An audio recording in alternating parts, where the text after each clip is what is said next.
ಇಲ್ಲೊಬ್ಬ ನಕಲಿ ಒಬ್ಬ ಲಾಯರ್ ಅಂತ ಸಿಟ್ಕೊಂಡಿರೋ ಅವನೇ ನನ್ನ ಬಗ್ಗೆ ಎಷ್ಟು ಕೆಟ್ಟದಾಗ ಕಾಮೆಂಟ್ ಮಾಡವನೆ ಅಂತ ಹೇಳಿದ್ರೆ ನನ್ನ ಕುಟುಂಬದ ಬಗ್ಗೆ ಮಾತಾಡವನೆ.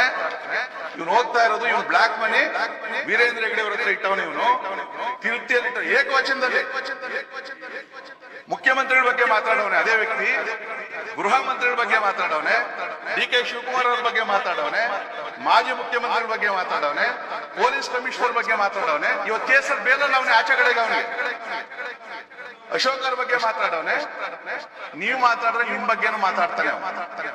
ಯಾರನ್ನ ಕೇಳಿದ್ರೆ ಅವ್ನು ಮಿಂಟ್ಲು ಅಂತಾನೆ. ಮಿಂಟಲ್ಲ ಅವನು, ರೋಲ್ ಕಾಲ್ ಅವನು.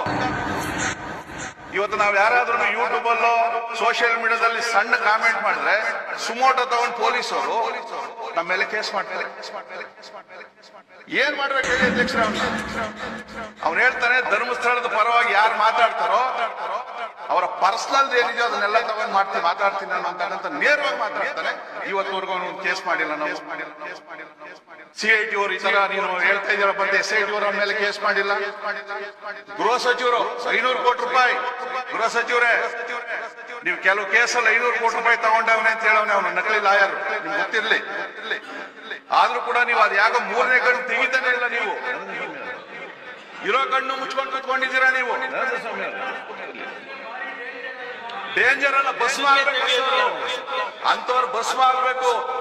ಇವತ್ತು SIT ತನಿಖೆಯಲ್ಲಿ ನಿಜವಾದ ತಪ್ಪಿದವ್ರು ಭಸ್ಮ ಮಾಡ್ರಿ, ನಕಲಿ ಅವ್ರನ್ನು ಕೂಡ ಭಸ್ಮ ಮಾಡ್ಬೇಕು. ನೀವು ನಿಮ್ಮ ಹೆಸರು ಜಗತ್ ಜಾಹೀರ್ ಆಗ್ತದೆ ಅದರಲ್ಲಿ.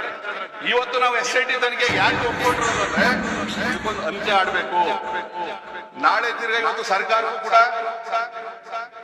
ಇಲ್ಲ ಇರೋ ಕಣ್ಣು ಮುಚ್ಕೊಂಡು ಕನ್ನಡ ಹಾಕೊಂಡು ಕೂತವ್ರೆ. ಅದೇ ಸಮಸ್ಯೆ ಆಗಿರೋದು ನಮ್ಗೆ.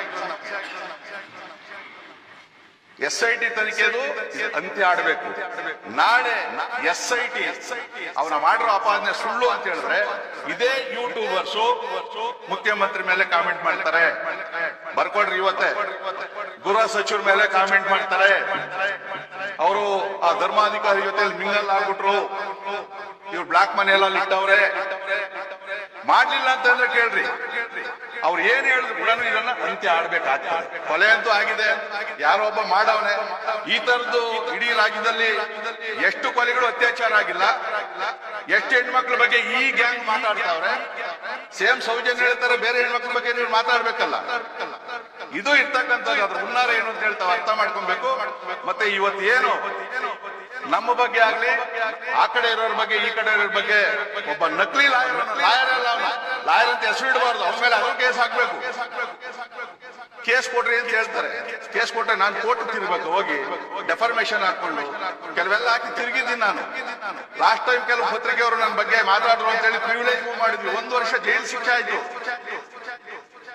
ಸಿದ್ದರಾಮಯ್ಯ ಮುಖ್ಯಮಂತ್ರಿ ಆಗಿದ್ರು. ಬೆಳಗಾವಿಯಲ್ಲಿ ಕೋರ್ಟ್ ಹೇಳ್ತು ನಾವೇನು ಮಾಡಕ್ಕಾಗಲ್ಲ, ಸಭೆ ತೀರ್ಮಾನ ತಗೊಂಡಿರೋದು ಅಲ್ಲೇ ವಾಪಸ್ ತಗೊಬೇಕು ಅಂದ್ರು. ಕೊನೆಗೆ ಬೆಳಗಾವಿಯಲ್ಲಿ ಹೋದಾಗ ಇಡೀ ಸದನ ಹೇಳ್ತು ಇಲ್ಲ ಜೈಲ್ ಆಗ್ಬೇಕು ಅಂತ ಹೇಳ್ತು. ಜೈಲ್ ಶಿಕ್ಷೆ ಅಧ್ಯಕ್ಷೆ.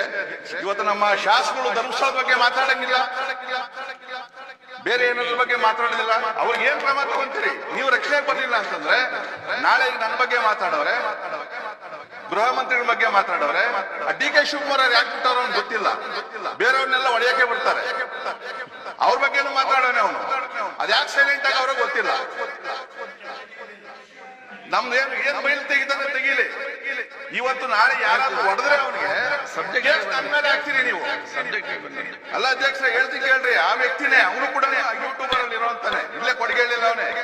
90 ದಿನ ಜೈಲಿಂದ ಆಚೆ ಬಂದವನೆ. ಮುಚ್ಚನಾಯ ಹೊಡೆದವ್ರೆ, ಲಾಯರ್ ಹೊಡೆದವ್ರೆ, ಜನ ನೋಡಿತಾರೆ. ನೀವು ಗೃಹ ಸಚಿವರು ದಯವಿಟ್ಟು ಕ್ರಮ ತಗೊಬೇಕು. ಅವ್ನು ಬೇಲ್ ಕ್ಯಾನ್ಸಲ್ ಮಾಡೋದಕ್ಕೆ ದಯವಿಟ್ಟು ಮೂವ್ ಮಾಡಿ ಸರ್. ಕಮಿಷನರ್ ಬೈತಾನೆ ಸರ್, ಬರ್ತ್ಡೇ ಮೊನ್ನೆ ಆಚೆ ಕಡೆ ಒಂದು ಕೇಕ್ ಕಟ್ ಮಾಡಿದ್ರೆ ಅದನ್ನ ಕಾಮೆಂಟ್ ಮಾಡ್ತಾರೆ. ನಾವ್ ಏನ್ ಮಾಡ್ಬೇಕು ನೀವ್ ಹೇಳ್ಬೇಕು. ನೀವು ಇಲ್ಲಿ ಆದೇಶ ಕೊಟ್ರೆ ಬಾಯಿ ಮುಚ್ಚೋದು ಗೊತ್ತು ನನಗೆ. ಇಲ್ಲ ನಮ್ಮ ಹುಡುಗರ ಯಾರು ಮುಚ್ಚಿಸ್ತಾರೆ, ಇಲ್ಲ ಸಿದ್ದರಾಮಯ್ಯ ಶಿಷ್ಯರು ಮುಖ್ಯಮಂತ್ರಿಗೆ ಮಾತಾಡಿದ್ರೆ ಬಿಡ್ತಾರ ಅವ್ರ ಶಿಷ್ಯರು, ಅವ್ರು ಹೊಡಿಬಹುದು. ಅಲ್ಲಿ ಹೊಡೆದ ಕೇಸ್ ನನ್ನ ಮೇಲೆ ಬರ್ತದಲ್ಲ, ಸದನದಲ್ಲಿ ನೀನೇ ಮಾತಾಡಿರೋದು ಏನೋ ಮಾಡ್ತೀನಿ ಅಂತೇಳಿ FIR ನಂದು A1 ಬರ್ಬಾರ್ದು. ಇಲ್ಲ ನೀವು ಕ್ರಮ ತಗೊಳ್ಳಿ. ಇದನ್ನು ಮಾಡ್ಲೇಬೇಕು ಅಧ್ಯಕ್ಷರೇ. ಯಾರೇ ಆಗ್ಲಿ ಸುಳ್ಳು ಅದು ಚರ್ಚ್ ಬಗ್ಗೆ ಇರಲಿ, ಮಸೀದಿ ಬಗ್ಗೆ ಇರಲಿ, ದೇವಸ್ಥಾನ ಬಗ್ಗೆ ಇರಲಿ, ಅನಾವಶ್ಯವಾಗಿ ಈ ತರ ಕಾಮೆಂಟ್ ಮಾಡಿದ್ರೆ ದಯವಿಟ್ಟು ಸರ್ಕಾರ ಆ ಕಡೆ ಈ ಕಡೆ ಅಂತಲ್ಲ. ಯಾಕಂದ್ರೆ ಧರ್ಮಸ್ಥಳದ ವಿಚಾರದಲ್ಲಿ ನಾವೇನಾದ್ರೂ ಅಪಚಾರ ಮಾಡಿದ್ರೆ ನಿಮ್ಗೂ ಸಮಸ್ಯೆ ಆಗ್ತದೆ, ಈ ಕಡೆಗೂ ಸಮಸ್ಯೆ ಆಗ್ತದೆ. ಇದು ಯಾರು ನಾವೇನು ರಾಜಕೀಯ ಮಾಡಬೇಕು ಅಂತಿಲ್ಲ ಇದರಲ್ಲಿ. ಇದನ್ನ ಬಹಳ ಸೀರಿಯಸ್ ಅಂತ ತಗೊಬೇಕು. ಯಾವನ ಯೂಟ್ಯೂಬರ್ ಮಾತಾಡ್ತಾನೆ ಸಂಬಂಧ ಪಡೆದನು ಅವನ್ನೆಲ್ಲ ಸುಮ್ಮನೆ ಇಟ್ಕೊಂಡಿದ್ದೀವಿ ನಾವು. ಇದನ್ನ ಕಠಿಣ